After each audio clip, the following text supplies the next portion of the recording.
Peuple de Côte d'Ivoire, peuple ivoirien, regardons tous ensemble cette vidéo-là. Si tu finis de regarder, il faut partager à 30 personnes. C'est ça le plus important. Tu finis de regarder la vidéo, partage à 30 personnes. Chaque Ivoirien, chaque Africain a le droit de voir cette vidéo-là. C'est très important.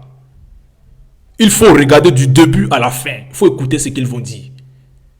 Il faut écouter, c'est ça le plus important. Chaque Ivoirien, chaque Africain a le droit de partager à 30 personnes. Il faut partager. Quand on vous dit le président Laurent Gbagbo, c'est celui-même qui se bat pour le bonheur du peuple africain. C'est celui-même qui se bat pour le bonheur du peuple ivoirien. Vous pensez que c'est amusement? Écoutez ce qu'ils vont dire. Qui est rebelle? Qui est vrai? On va regarder la vidéo ensemble. Masse de partage pour la vidéo. Vous dites qu'il est... C'est un vrai démocrate. C'est un vrai démocrate. Il est plus démocrate. Et il est intègre. Vous dites qu'il est intègre. Il est tout à fait intègre. C'est quelqu'un qui...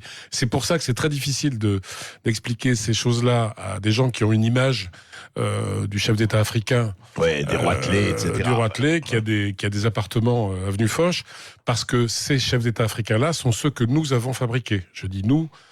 Nous Français. Nous, enfin, nous la France. Quoi. Après la colonisation et au moment des indépendances, il fallait qu'on garde la main sur un certain nombre d'intérêts politiques, stratégiques, économiques, et puis pour garder notre grandeur et notre grandeur et nos marchés. Et nos marchés, oui. Non, puis notre grandeur au niveau par exemple, de notre présence en tant que membre permanent du Conseil de sécurité. Alors, il fallait qu'on se justifie. Alors, ce qui s'est passé, c'est que sur cette base-là, Gbagbo était très différent quand il est arrivé au pouvoir. Il voulait un rapport. Il est très francophile, il faut le savoir. C'est le plus francophile des chefs d'État africains. Il refuse de participer à des conférences en anglais.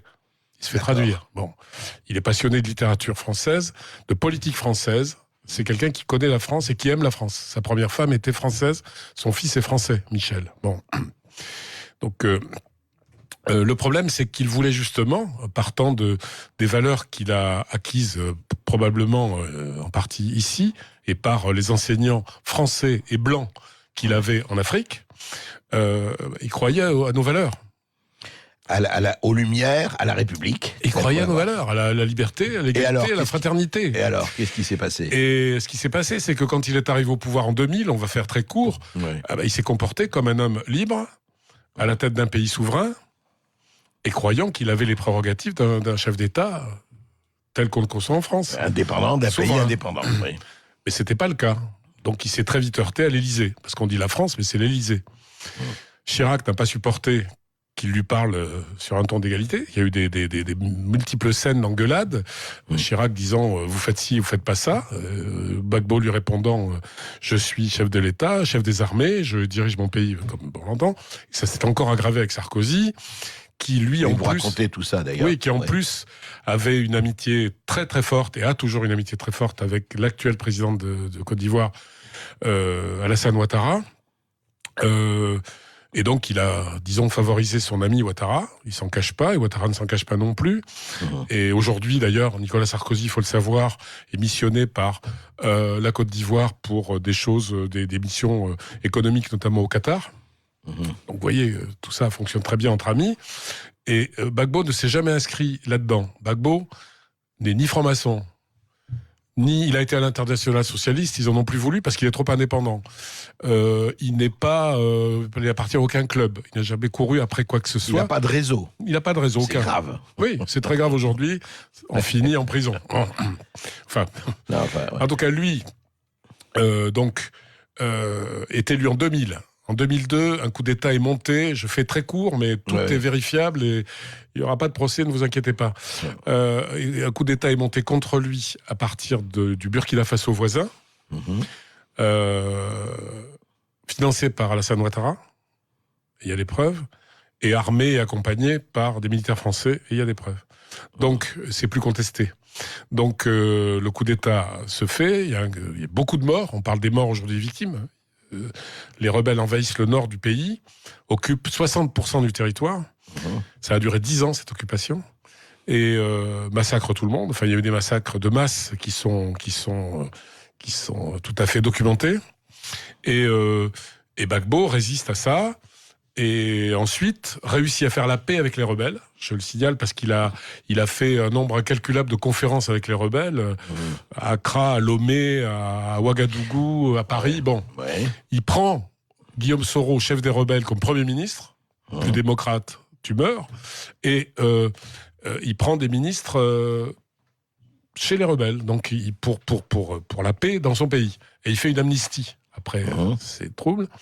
Et ensuite, on attend, et la France attend, qu'elle est toujours là dans le jeu, qu'il y ait des élections, de nouvelles élections présidentielles. Elles ont lieu en 2010. On dit que Gbagbo n'en a pas voulu avant, mais c'est un pays qui est plus de la moitié occupé, avec des gens en armes, donc c'est très difficile. Même pour le recensement, je veux dire, c'est difficile. Donc finalement, elles ont lieu en 2010. Le plan est préparé de longue main pour qu'il dégage. Le résultat est contesté des élections. Alors on pourrait s'attarder dessus, parce qu'aucun journaliste français n'a vraiment étudié le scrutin. Moi, oui, et d'autres, quelques-uns, oui. Mais... Vous parlez sous votre responsabilité, François. Oui. Gbagbo a gagné les élections. Et l'ONU a décidé que non. Parce que je ne connais pas de pays où c'est l'ONU qui prend la place du Conseil constitutionnel pour valider le parce qu'il a trouvé, l'ONU a trouvé que les élections étaient truquées, que les scrutins étaient truqués, etc. Enfin, j'imagine. Il y avait un plan. On parle de plan. On reproche à Gbagbo d'avoir ourdi un plan pour rester au pouvoir. La vérité, c'est qu'il y a eu un plan pour le chasser du pouvoir. Dégager. Alors, donc, l'ONU s'oppose à ça et il est dégagé, c'est ça? Alors, non, il résiste. Il reste au palais. Il y a donc deux présidents. À partir de novembre 2010. Il ne voulait pas quitter le palais, etc. Il demande un recomptage des voix dans une allocution qui est celle des vœux de 2010-2011.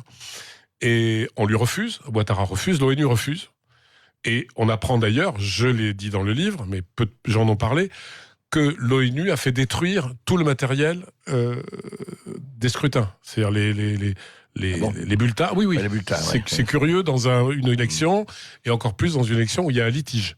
Je rappelle qu'au même moment, à la même époque, il y a le même litige en Haïti, et que finalement, après recomptage des voix, c'est le troisième qui gagne l'élection. Bien. Alors donc, refusé comptage. Refusé, donc là, Sarkozy se fâche, je ne sais plus, je crois que c'est le fait-on du dissident, du président. Donc on le présente d'abord comme quelqu'un qui a perdu les élections, qui a pas mangé les petits-enfants, mais presque, qui a tué beaucoup de gens. C'est là où les crimes contre l'humanité, on dit il est coupable d'atrocités, etc. Et pour avoir résisté, il a créé un désordre qui a engendré, etc. On oublie toute la partie adverse qui a massacré.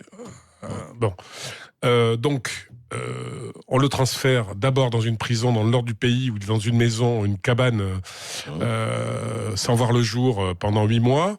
Il a failli y mourir. Et finalement, on le transfère de façon tout à fait illégale à La Haye. Illégale parce que, c'est une cour d'appel à Abidjan qui aurait dû décider de son transfert. 2, à l'époque... Peut-être que ça aurait été mieux qu'on les transférait, non? Est-ce qu'il ne risquait pas la mort? Ça lui a sauvé la vie. C'est ça. Et je le lui ai dit. Donc il est transféré à la Cour pénale internationale. Oui, mais en plus, il faut savoir que la Côte d'Ivoire n'avait pas signé le statut de Rome qui crée la Cour pénale internationale, donc c'est tout à fait illégal. D'accord. Il est transféré en catimini, et il arrive en fin novembre 2011, et il passe le 5 décembre comme première comparution, et la première chose qu'il dit, je suis là, on ira jusqu'au bout.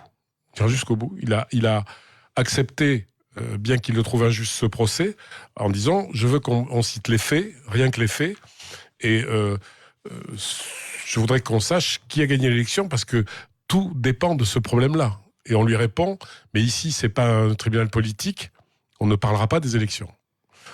Et là, on fabrique